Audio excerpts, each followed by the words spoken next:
Un fuerte impacto de conversión en una participación que él tuvo en la Guerra del Pérsico como voluntario de la Fuerza Aérea Española. De los paracaidistas. Bueno, ¿de los qué? Paracaidistas. De los paracaidistas, bueno, pues se tiraba ahí. No, son del ejército de tierra, no del aire.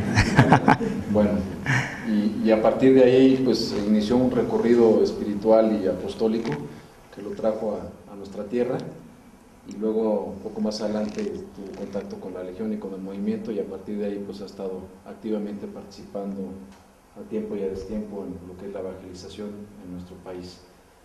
Y bueno, pues sin más, la intención ya todos la sabemos porque la planeamos en el equipo, era tener algunas sesiones de formación. Esta es la primera de 4 de este libro, que en España ha sido un bestseller. Ya ahí como pueden ver la 4ª edición, además ya sacó la parte 2 del libro. Y bueno, pues en México no es muy conocido todavía, pero al menos, por lo menos nosotros vamos a tener ahorita ya una visión de lo que trae el libro, y ya no quito más tiempo. ¿Apagamos alguna o las dejamos todas? ¿El qué? ¿Apagamos alguna luz? ¿Cómo ven así? Pues buenas noches. Si bien no los conozco a todos, pero sí a algunos de los que están aquí presentes, pues es un gusto, ¿verdad? Les platico un poco cómo surgió esta idea. Fue precisamente para la sección de Señores del Sur. El padre Luis Gerardo, ya ven que está antes por estos rumbos, y lo mandaron para allá, y bueno, nos contactaron y nos pidieron que les preparáramos algo para formar a los señores del reino del sur, y así surgió este seminario. Pues luego, ya platicando con Emilio, me dijo, oye, ¿por qué no lo hacemos también aquí en el equipo, no? Entonces, bueno, por eso estamos pues hoy aquí todos reunidos, ¿verdad? Espero pues no cansarlos mucho. Va a ser una charla aproximadamente de 1 hora, hora y cachito. Trae videos y todo eso, entonces yo creo que entre una cosa y otra, y lo que quieran participar, pues yo creo que se nos va a ir el rato rápido, ¿vale? Pues bien, vamos a entrar de lleno. El seminario lo preparé con 4 sesiones muy sencillas, 3 que están prácticamente basadas en el libro, si bien con añadiduras extras, ¿verdad?, que son las leyendas negras de la Iglesia, que yo me imagino que también todos ustedes ya han debido haber leído algunos libros, etcétera, sobre el tema. Algunas cuestiones en torno al sacerdocio. Ahí estamos hablando un poco del tema de la pederastia, de los sacerdotes, si se pueden casar, no se pueden casar, la ordenación de mujeres, el tema de la homosexualidad, etcétera, etcétera. La tercera sesión es la cultura de la muerte, un poquito todo cómo se ha ido implementando toda esta cultura de la muerte, que ya bien nos la decía Juan Pablo II en la Evangelium Vitae. Y por último, no venía en el libro, pero por la situación en la que estamos viviendo hoy en día, ¿verdad?, que se está hablando de una ética global, y etcétera, y todo este tema del Estado laico, del laicismo, de separación Iglesia y Estado, bueno, pues es un tema candente y actual, ¿no?, en el mundo de hoy. Entonces son las 4 sesiones que veríamos, si Dios nos lo permite, a lo largo de este seminario. Voy a empezar con una pequeña introducción para luego entrar ya a la primera sesión, y podemos ver cómo en el mundo actual se percibe un ataque frontal directo contra todo lo que tenga que ver con la Iglesia Católica. O sea, ya no es por ahí de vez en cuando, o sea, ya son ataques constantes. Los medios de comunicación, tanto impresos como televisión, radio, etcétera, etcétera. Cada vez que la Iglesia abre la boca, cada vez que el Papa hace una visita a un país, cada vez que se hace algún comentario sobre alguna cuestión ética, moral, bueno, pues la Iglesia ocupa los primeros reflectores a nivel mundial, y no obviamente para alabarla y ensalzarla, ¿verdad?, sino todo lo contrario. Y podríamos decir que se vive una catolicofobia o cristianofobia, ya que nos gusta tanto estos términos, ¿verdad?, sobre todo con los gays, con los homosexuales, es que eres homofóbico y todo el rollo, ¿verdad? Pues sí, pues también hoy parece ser que todo lo que tenga que ver con ser católico crea cierta fobia, crea cierto rechazo, así de manera ya innata, ¿verdad? O sea, oyes hablar de la iglesia y ya te pones así al brinco a ver con qué nos va a salir ahorita la iglesia otra vez, ¿no? Quiero pasarles dos videos. El primero, no sé si recuerdan ahorita cuando estuvo el Papa Benedicto XVI en su primer viaje a Inglaterra, hubo un grupo de ateos liderados por este Doug Quinn, pues un poquito para ganarse esos 10-15 minutos de fama, ¿verdad? Juntaron ahí un puñado de gente atea y pues fue todo un discurso en contra del Papa, de la Iglesia. Vamos a verlo. I was at first as outraged as everybody else by the Pope's opening remarks as soon as he landed in Edinburgh, blaming atheists for the atrocities of Hitler and the others of the 20th century. But then I took comfort from it, because it seemed to me that, in a way, it was showing that we had rattled them so much that he was forced to the ignominious expedient of attacking us so as to divert attention from the real crimes that had been committed in the name of the Catholic Church. I can just imagine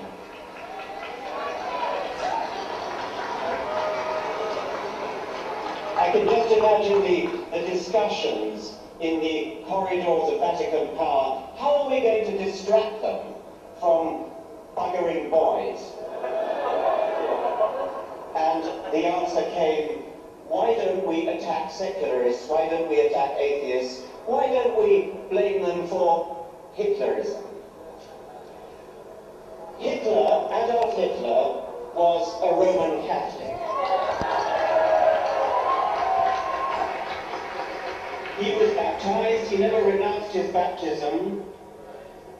The figure of 5 million British Catholics is presumably obtained from baptismal figures. I don't believe a word of it. I don't believe there are 5 or 6 million British Catholics. There may be 5 or 6 million who have been baptized, but if the Church wants to claim them as Catholics, then they have to claim Hitler as a Catholic.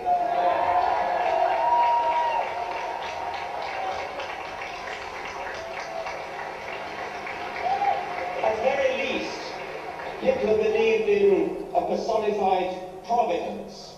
He often spoke of it. It was presumably the same providence that was invoked by the Cardinal Archbishop of Munich in 1939, when Hitler escaped assassination and the Cardinal ordered a special Te Deum in Munich Cathedral, quote, to thank divine providence in the name of the Archdiocese for the Führer's fortunate escape. I'm going to read a speech made in Munich, the heart of Catholic Bavaria, in 1922, and I leave you to guess whose speech it is. My feeling as a Christian points me to my Lord and Saviour as a fighter. It points me to the man who once in loneliness, surrounded by a few followers, recognized these Jews for what they were and summoned men to fight against them, and who God's truth was greatest not as a sufferer, but as a fighter. In boundless love as a Christian and as a man, I read through the passage which tells how the Lord at last rose in his might and seized the scourge to drive out of the temple the brood of vipers and adders. How terrific was his fight against the Jewish poison. Today, after 2,000 years, with deepest emotion, I recognize more profoundly than ever before the fact that it was for this that he had to shed his blood upon the cross. That was one of numerous speeches by Adolf Hitler, passages in Mein Kampf, where Adolf Hitler invoked his own Roman Catholic Christianity. No wonder he received such warm support from within the Catholic hierarchy of Germany.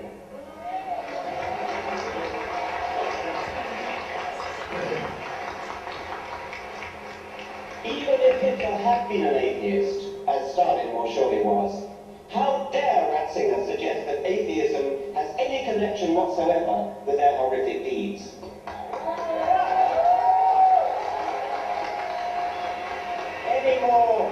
Any more than Hitler's and Stalin's non-belief in leprechauns or unicorns any more than they're sporting a moustache along with Franco and Saddam Hussein. There is no logical pathway from atheism to wickedness, unless, that is, unless you are steeped in the vile obscenity at the heart of Catholic theology. I refer to the doctrine of original sin.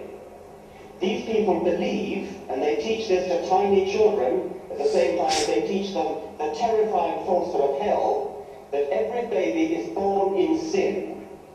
That would be Adam's sin, by the way. Adam, who they themselves now admit never actually existed.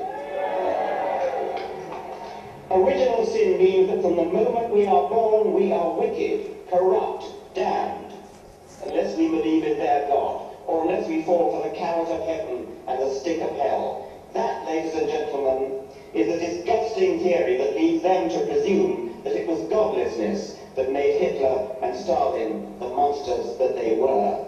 We are all monsters unless redeemed by Jesus.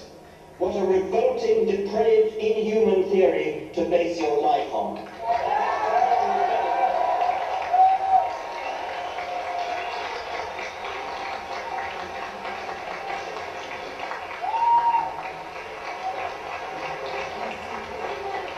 Joseph Ratzinger is an enemy of humanity. He's an enemy of children whose bodies he's allowed to be raped and whose minds he is encouraged to be infected with guilt.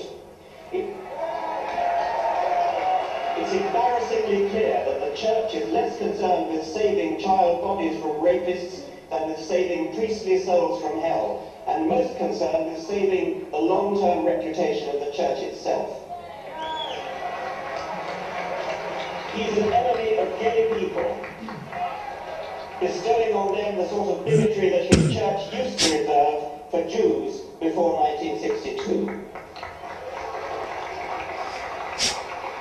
He's an enemy of women, barring them from the priesthood, as though a penis were an essential tool for pastoral duties.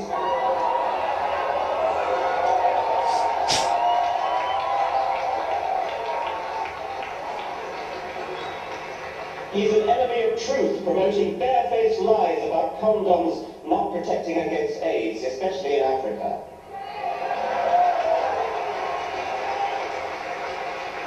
He's an enemy of the poorest people on the planet, condemning them to inflated families that they cannot feed, and so keeping them in the bondage of perpetual poverty. A poverty which sits ill beside the obscene wealth of the Vatican. He's an enemy of science, obstructing vital stem cell research on grounds not of true morality, but of pre-scientific superstition.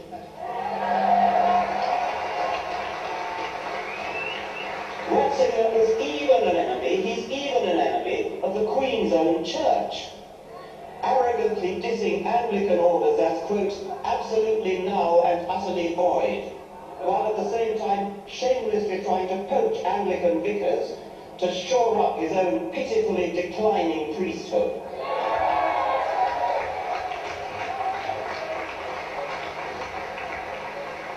Finally, perhaps of most personal concern to me, Ratzinger is an enemy of education.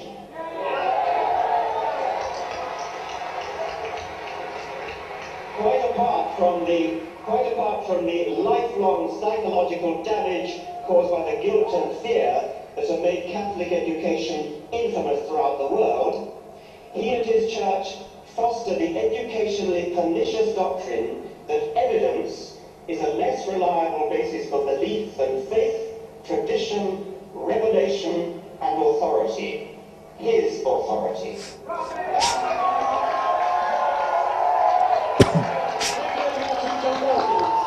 Interesante, ¿verdad?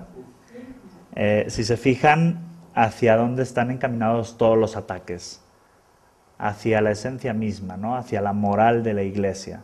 Nos acordamos que los dos grandes pilares dentro del magisterio son la fe y la moral. Por eso cuando el Papa habla es cátedra, toca esos dos pilares, cuando habla en temas de fe y temas de moral.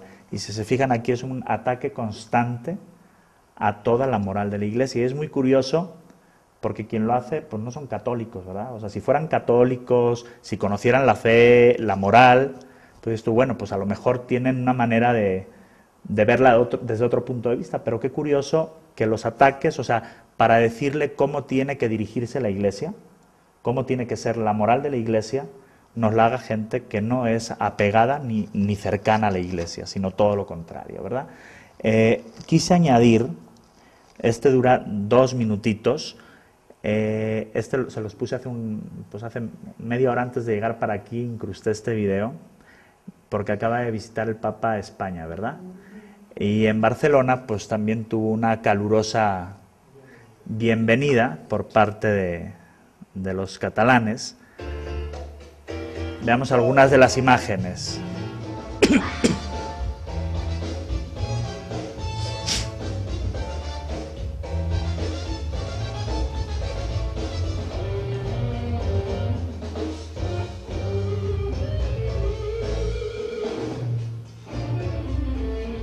Hace más de 2000 años que el mundo en apostasía cayó. Por causa del apóstol Pedro, que con su evangelio esclavizó. Viendo diablo y pecado, sabiendo que no existe más. Y con el celibato la cosa peoró cada día más. Por eso el mundo merece un cambio, que nos gobierne con justicia y equidad. Por eso vamos contando los días, declarando que esto pronto se hace realidad. Por eso el mundo merece un cambio, que nos gobierne con justicia y equidad. Por eso vamos contando los días, declarando que esto pronto se hace realidad, papá.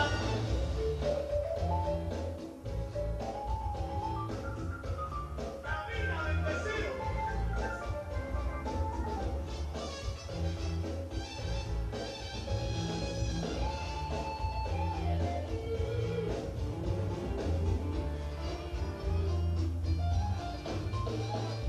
Ya se encuentra entre nosotros el juez con su tribunal.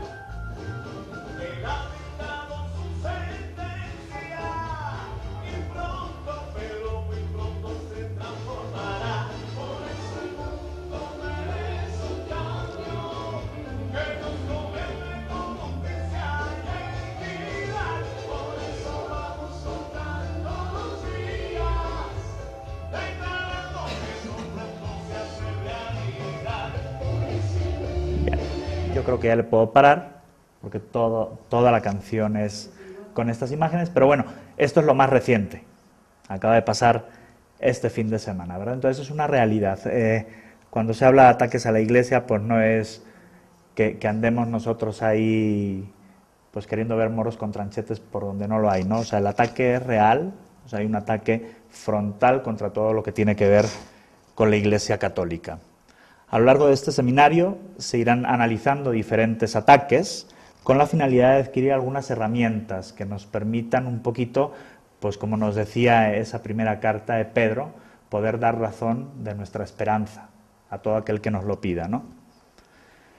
¿Qué hay detrás de los ataques a la Iglesia? El mal que se encuentra en el corazón humano a causa del pecado y que puede llevarnos a odiar todo lo que viene de Dios. De hecho, yo creo que es la causa medular. Cuando se habla de doctrina social de la Iglesia, cuando se habla de bioética, pues el tema del pecado es fundamental. Hoy que vemos tantas situaciones en contra del propio hombre y todavía nos preguntamos ¿por qué Dios permite esto? Pues lo permite porque primero nos creó libres y nos creó libres de elegirlo o no. Y ahí el pecado juega un papel fundamental. Si yo solamente me busco a mí mismo, pues obviamente el de enfrente me importa un comino, ¿verdad? Sin embargo, si yo busco a Dios y lo veo reflejado en el rostro de los demás, pues voy a encaminar mi vida a hacer el bien al que tengo enfrente por amor a Dios, ¿no? Entonces, bueno, la ignorancia también es una de las causas, la falta de formación. el creernos todo lo que se dice en contra de la Iglesia sin haberlo filtrado por la razón. Es muy curioso. Hace aproximadamente, ¿qué será?, unos 6-7 años, me llegó una estadística de aquí de Latinoamérica, donde se hacía un porcentaje estimado de cuántos libros se leían promedio por cada país. Empezaron con Chile. Chile, cada chileno lee un promedio de unos 7 libros al año. Argentina ya bajaba a 5 o 6, así iba recorriendo los distintos países hasta que llegó a México, ¿verdad? ¿Cuál fue la sorpresa cuando nos enteramos que en México el promedio de libros que lee un mexicano es 0.5 libros? Y ese 0.5 posiblemente sea el Código Da Vinci o tarugada y media, que si el Evangelio de Judas, los Evangelios secretos. Es decir, no tenemos esa cultura por formarnos e informarnos. Entonces, ¿cómo hago que mi raciocinio sea crítico si no tengo esas fuentes de consulta para ir formando pues mi conocimiento para poder discernir lo que está bien y lo que está mal, ¿verdad?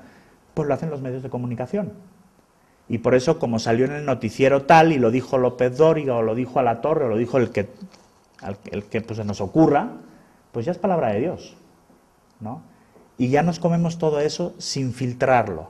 Es que salió en el noticiero de Brozo, ¿verdad? Y como Brozo es tan objetivo, pues sí, pues lo que me dice es cierto, ¿verdad? O sea, esto de que todos los curas son una bola de pederastas, o tararí, tarará, y ya me lo creo, ¿no? Entonces, si se fijan, hemos ido perdiendo poco a poco el sentido común.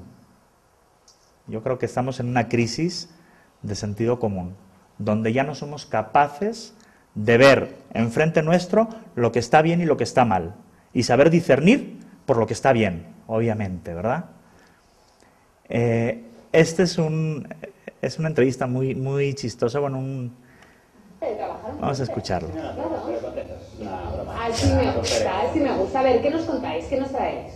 Que quiere hacer una cosa muy rara, yo... Muy es hijos, una no me cosa, lo es creo. una cosa apropiada A ver, para el día de hoy. como tu corbata. Es que, gracias. ¿Se han fijado ustedes? La corbata que lleva José. Vamos a enseñarla. Es una imposición para fomentarme que sea un poquito más Claro, es más, Eso te va a gustar, el fondo te gusta. Aunque no va que el ver martes vio a Pascal y dijo, por imitación. quiero una corbata. Bueno, vamos a hacer una introducción que va para más o menos que se entienda por dónde quiero ir. Vamos a ver.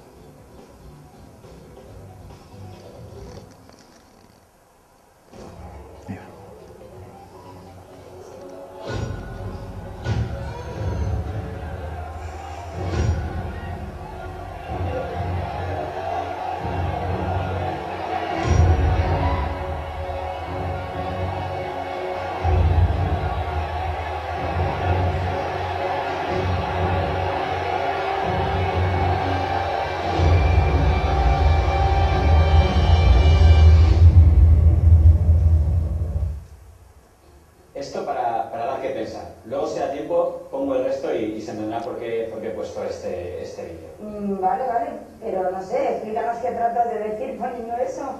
Porque hoy, que no sé si es uno de mis últimos días en este bloque, quiero hablar de las dos iglesias, la que conozco y de la que hablan los medios, que me parece que no es la misma. Bueno, ¿por qué suponía yo que ibas a hablar, te ibas a meter con los medios de comunicación? Un estudiante de cuarto de periodismo como tú. Jota, por favor. En fin, si te digo la verdad, uno oye cosas que a veces le dan que pensar y que creo que merecen, que todos ustedes merecen que analicemos. Se puede admirar mucho a una persona, a un periodista, pero criticarle bastante por algunas cosas. Vamos a ver una. La Iglesia, al menos por lo que a España se refiere, solo se conforma con todo, ni un poquito menos.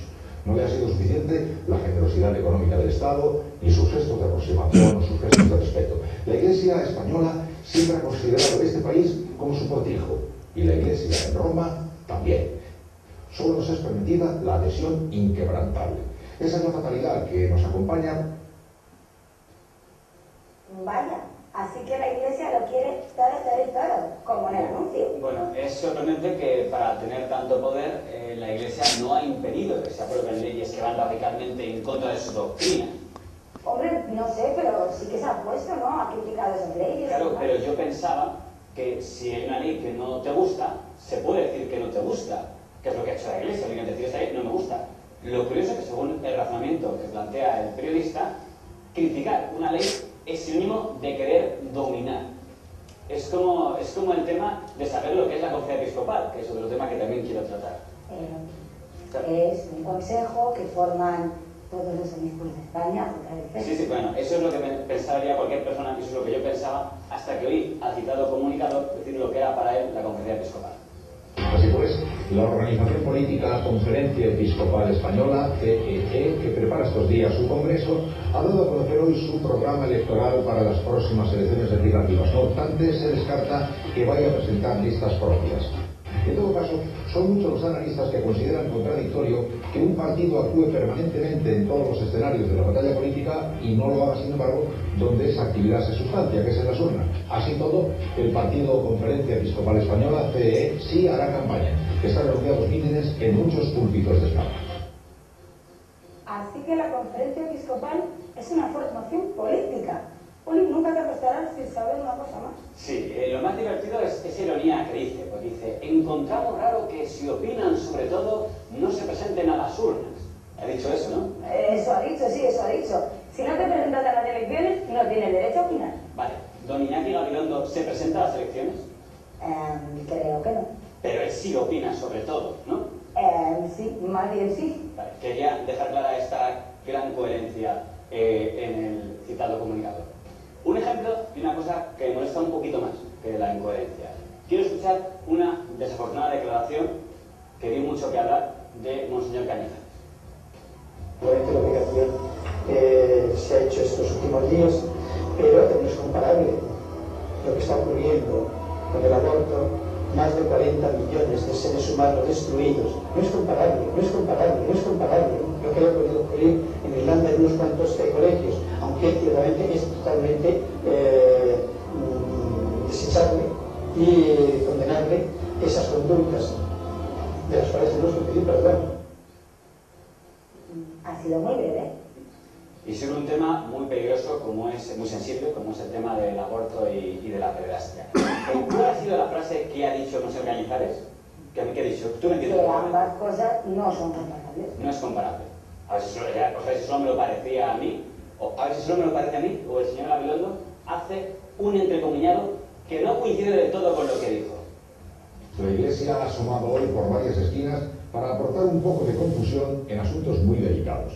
Monseñor Cañizares, que es cardenal y que es prefecto de la Congregación del Culto Divino en el Vaticano, ha sido preguntado sobre los escándalos de pederastia en Irlanda y su respuesta, muy correcta, hemos de pedir perdón. Pero para demostrar que se puede ser príncipe de la Iglesia y carecer de figura intelectual, ha añadido, pero peor es el aborto, y se ha puesto a hacer números y a hacer comparaciones. Una salida de pata de banco que es frecuente en los críos que quieren buscar atenuantes donde no los hay, pero que no esperábamos de gente de su nivel.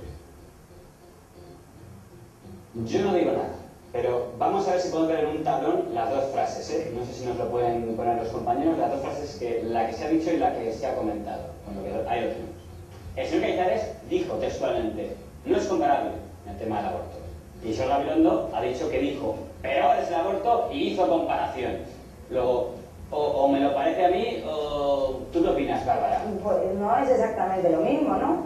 Yo ciertamente digo, ¿qué necesidad hay de exagerar? Si nuestro objetivo, como periodista, es transmitir lo que se ha dicho, ¿por qué tenemos que retocarlo? Si nuestra opinión es transmitir. Jota, no sé, te estoy viendo tan serio que es que me estás empezando a preocupar. ¿No quieres hablar de otra cosa? Yo creo que son los exámenes. Sí, no, bueno, y lo que me Que queda, está un poco serio. y lo que me queda por decir, a ver, cadena ser, por cambiar de medio. Atención a este argumento escuchado en una de sus tertulias.